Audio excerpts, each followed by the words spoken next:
क्या mutual fund सही है? क्या इसमें इन्वेस्ट करने के बाद मैं अमीर बन सकता हूँ? क्या मुझे लमसम में इन्वेस्ट करना चाहिए या एसआईपी में इन्वेस्ट करना चाहिए? इन्हीं सारे सवालों के जवाब हम आगे वीडियो में जानेंगे। वीडियो को बहुत ध्यान से और कंप्लीट देखिएगा, शायद आपका म्यूचुअल फंड को देखने का नजरिया ही बदल जाए और आप उसको अच्छी तरीके से इन्वेस्ट कर सके, क्योंकि मैं यहाँ पे प्रैक्टिकल नॉलेज देने वाला हूँ, ओनली डेफिनेशन नहीं।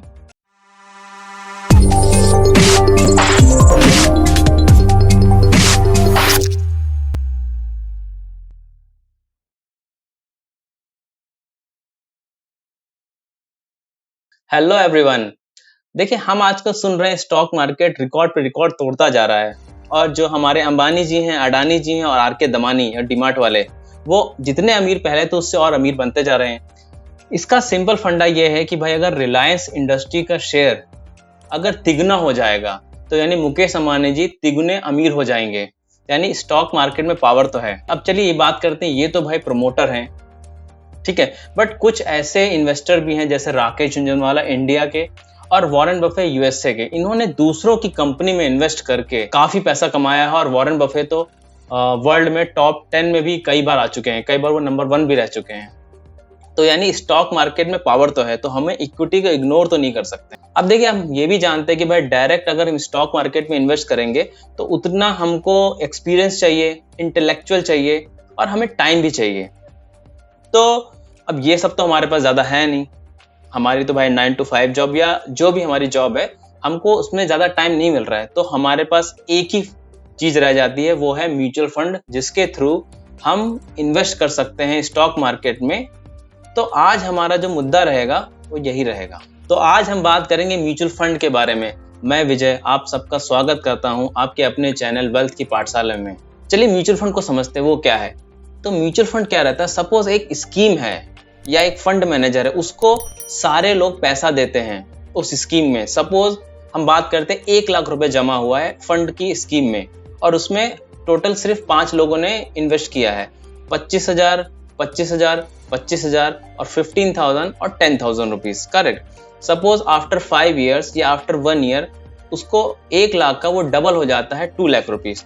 तो जो ये 1 लाख रुपए उसी रेशियो में उनमें डिवाइड हो जाएगा, यानी कि जिसने 25 किया था उसको 25,000 मिलेगा, दूसरे को 25 मिलेगा, तीसरे को 25 मिलेगा, फोर्थ को 15 मिलेगा और 10 मिलेगा। इसके हिसाब से म्यूचुअल फंड चलता है, यानी उसी के प्रोपोर्शनेट में आपको रिटर्न मिलता है। अब हम आपको 3 चीजें बताएंगे जो काफी सुनते हैं म्यूचुअल फंड के बारे में। पहला है असेट मैनेजमेंट कंपनी, एएमसी, यानी कि SBI mutual fund, HDFC mutual fund, axis mutual fund या आईसीआईसी म्यूचुअल फंड। हम यहाँ पे सिर्फ रेपुटेटेड कंपनी की बात करेंगे जिसको हम इंडियन काफी सुनते हैं।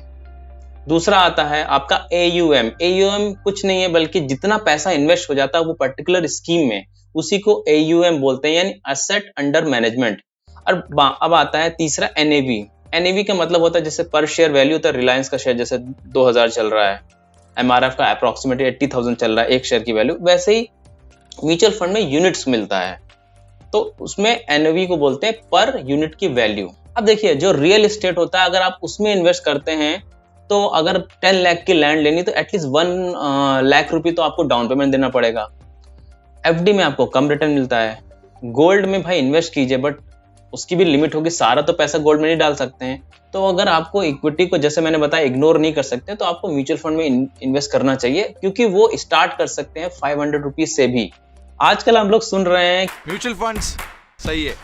जी हाँ, ये बिल्कुल सही है, लेकिन कुछ चीजें ऐसी हुई हैं कि उससे थोड़ा तो निगेटिविटी फैलती है। अब मैं बताता हूँ कैसे। जैसे हमारे पास एक मूवी है लगे रहो मुन्ना भाई, उसमें जिमी शेरगिल को दिखाते हैं डैडी मैंने आपके 7 लाख रुपए शेयर्स में कमा दिए कि भाई उसका स्टॉक मार्केट में पैसा चला जाता है।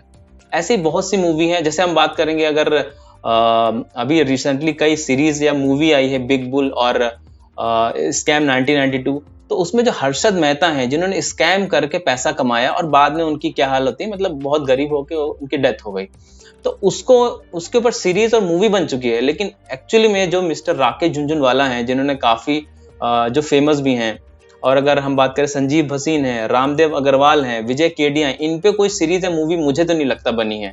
तो अगर हम निगेटिव पर्सन के बारे में ही मूवी बनाएंगे तो उसको देख के कुछ पॉजिटिविटी तो नहीं आएगी।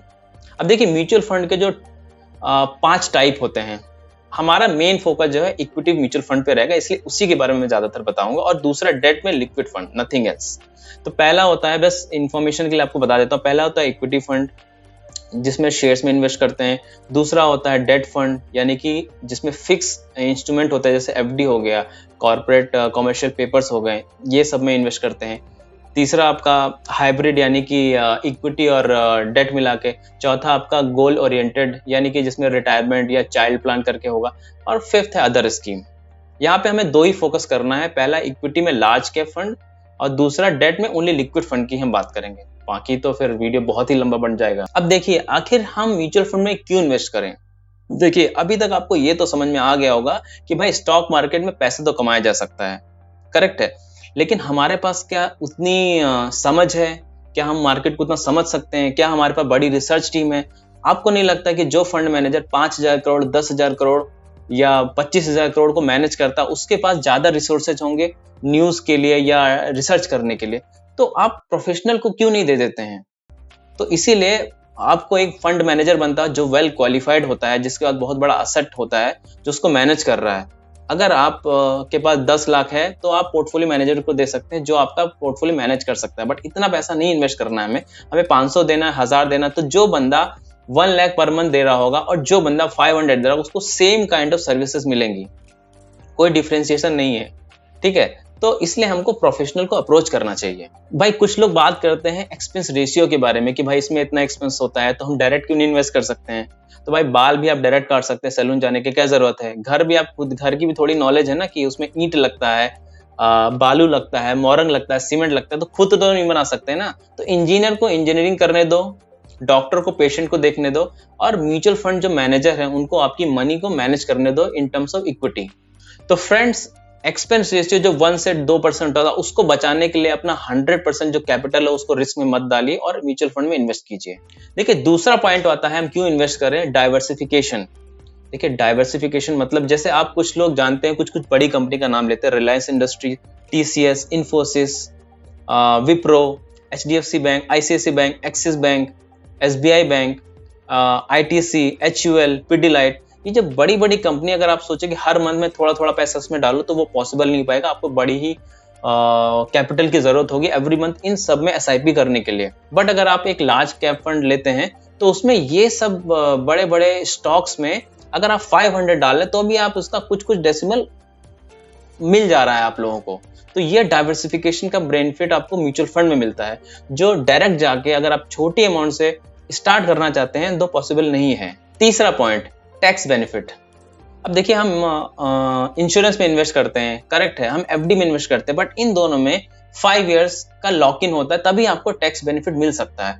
बट यहाँ तो आपको 3 इयर्स का सिर्फ लॉक इन पीरियड देना है, तो आप इसमें टैक्स बेनिफिट भी ले सकते हैं अंदर 80 से 1.5 लाख रुपीस तक। चौथा पॉइंट, आप रिटर्न को भूल जाइए। अब मैं आपको बोल सकता हूँ, अगर आपकी 50,000 या 1 lakh rupees salary per month है और अगर आप 10,000 से 20,000 सोचते हैं कि मुझे एसआईपी में इन्वेस्ट करना है, तो आप हमेशा दिमाग में रखेंगे और वो आपका एसआईपी में इन्वेस्ट हो जाएगा। अगर आपने एसआईपी में इन्वेस्ट नहीं किया और कहीं भी इन्वेस्ट नहीं किया है तो 100% ये पैसा भी आप कहीं ना कहीं खर्च कर देंगे।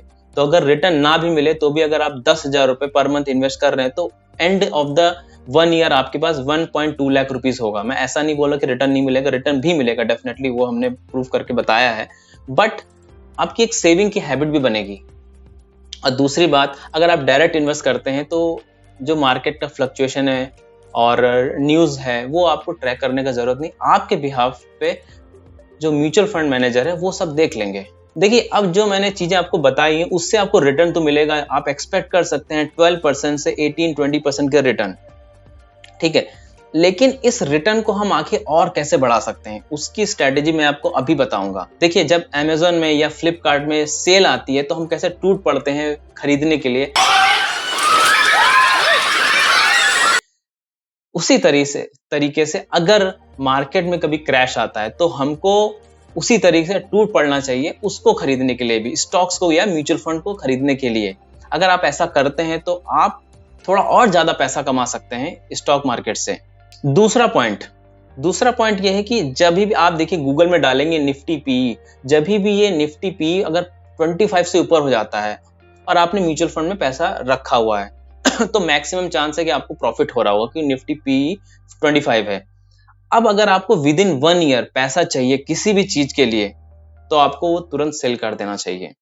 लेकिन आपको पैसा अभी नहीं चाहिए, आप 5 या 6 ईयर होल्ड कर सकते हैं, तो या तो आप उसको बिल्कुल टच मत कीजिए, और अदरवाइज आप उसका 30%, जी हाँ 30% उसका सेल कर सकते हैं और अपनी जो SIP है उसको कंटिन्यूस रख सकते हैं। अब बात आती है सिक्योरिटी की। भाई अगर पैसा डाला है म्यूचुअल फंड स्कीम में, कहीं लेके भाग गया, तो दोस्तों मैं आपकी जानकारी के लिए बता दूं, अभी तक कोई भी म्यूचुअल फंड कंपनी इंडिया में तो बंद नहीं हुई है। तो जो अभी तक नहीं हुआ वो आगे भी नहीं होगा, हम थोड़ा बहुत बोल सकते हैं। अदरवाइज कुछ लोग ऐसा सोचते हैं कि भाई बैंक पूरी तरीके से सेफ हैं। तो मैं एग्जांपल देता हूँ, यस बैंक या PMC bank, Punjab Maharashtra cooperative bank, उसमें भी कुछ टाइम के लिए लोगों ने जो इन्वेस्ट किया था FD में या सेविंग अकाउंट में, वो निकाल नहीं पा रहे थे। तो ये रिस्क तो कहीं भी रह सकता है। अब देखिए, आपको कुछ पॉइंट्स में बताऊंगा कि हम आखिर फंड कैसे चूज करें। देखिए ज्यादा कॉम्प्लिकेशंस नहीं, मैं कि आपको 100 म्यूचुअल फंड बता दूं, 100 टाइप के म्यूचुअल फंड बता दूं, ऐसा कुछ नहीं। अब मैं आपको बताता हूं, आपको कंपनी चूज करनी है 4 जिसमें आप इन्वेस्ट करेंगे, जिसकी स्कीम में। देखिए आप SBI जानते हैं, SBI में कर लीजिए, एक्सिस, ICICI, HDFC, इससे ज्यादा चूज करने की जरूरत नहीं है। इसमें भी आप सिर्फ लार्ज कैप चूज कीजिए। दूसरा, आप देखिए पास्ट रिटर्न। देखिए कुछ लोग बोलते हैं कि भाई पास्ट में जो किया है म्यूचुअल फंड ने, जितना रिटर्न दिया है, जरूरी नहीं है कि वो अभी भी रिटर्न देगा। करेक्ट है, जरूरी नहीं है, बट जिसने कम दिया है वो अच्छा देगा, ये भी तो जरूरी नहीं है। अगर आप एग्जांपल कर लेते हैं विराट कोहली या हार्दिक पांड्या की, तो आप किस पे बैट, मैं बैट को प्रमोट नहीं कर रहा हूँ, किस पे बैट अगर लगाएंगे कि कौन अच्छा परफॉर्मेंस करेगा इस करंट मैच में, तो डेफिनेटली ज्यादातर लोग विराट कोहली के लिए करेंगे। क्योंकि पास्ट में विराट कोहली ने अच्छे रन बनाए हैं, तो जिसने पुराना अच्छा किया हुआ है हम उस पर इन्वेस्ट करें तो इसमें हमारा रिस्क थोड़ा कम हो जाता है। तीसरा पॉइंट, देखिए रेटिंग हम उसकी चेक करेंगे। जैसे मैं 2 वेबसाइट यूज करता हूँ, एक valueresearchonline.com और दूसरा moneycontrol.com। अब इसमें आप रेटिंग चेक कर लीजिए कि भाई 3 से 5 होना चाहिए। अगर आपने इन्वेस्ट कर दिया, उसके 6 महीने बाद आपने चेक किया कि वो 5 से 3 होगा, तो कोई चिंता की बात नहीं है।